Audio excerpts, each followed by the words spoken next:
इस वीडियो में मैं आपको फेसबुक के पेज का नाम कैसे तब्दील करते हैं सिखाता हूं। तो आए मेरे साथ। सबसे पहले अपने फेसबुक पर लॉगिन करना है।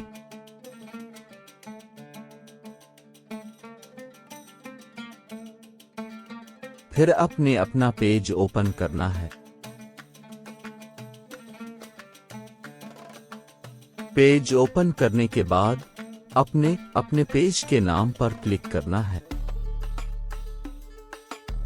फिर सेटिंग्स पर क्लिक करें।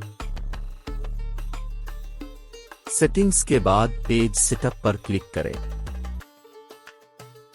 नेम पर क्लिक करें। यहां एडिट पर क्लिक करके अपना फेसबुक पेज का नाम तब्दील कर सकते हैं।